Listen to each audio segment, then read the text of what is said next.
Bakeries आपको कभी भी 1 पाउंड कस्टमाइज्ड केक नहीं बनाकर देती। उनका कस्टमाइज्ड केक कम से कम भी 3 पाउंड से स्टार्ट होता है। ये हम होम बेकरी हैं जो 1 पाउंड केक को भी कस्टमाइज करके बेस्ट से बेस्ट क्रिएशन करके देते हैं। बेकरीज ऐसा क्यों नहीं करती ये मैं आपको इस वीडियो में आगे चलकर बताऊंगी। पहले इस केक के हवाले से थोड़ी सी डिस्कशन कर लेते हैं।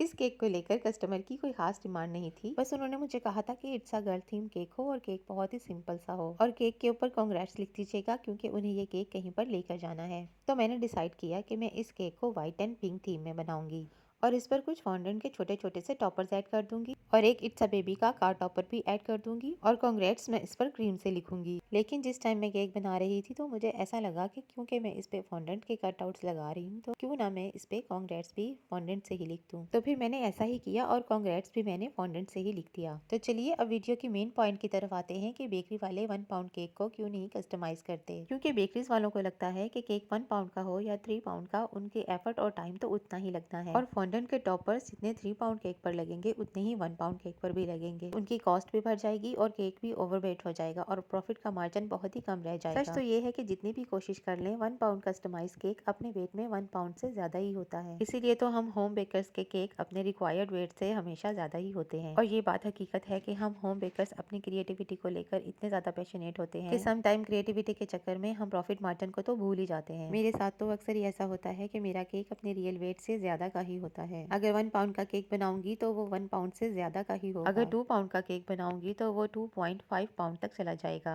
इसी तरह 3 पाउंड का केक भी अपने वेट में 3 पाउंड से ज्यादा का ही होता है। अगर आप भी एक होम बेकर हैं और मेरी ये वीडियो देख रहे हैं तो आप मेरी इस बात से जरूर एग्री करेंगे। तो आपके साथ भी ऐसा जरूर होता होगा या कभी ना कभी कहीं ना कहीं ऐसा जरूर हुआ होगा। अगर आपके साथ भी ऐसा हुआ है तो मुझे कमेंट सेक्शन में जरूर बताइएगा। इस केक के लिए मेरे पास कोई रेफरेंस पिक्चर नहीं थी, ये केक मैंने अपनी ही सोच से बनाया है। तो ये केक कस्टमर को भी बहुत पसंद आया और उनका कहना था कि ये केक टेस्ट में भी बहुत मजे का था।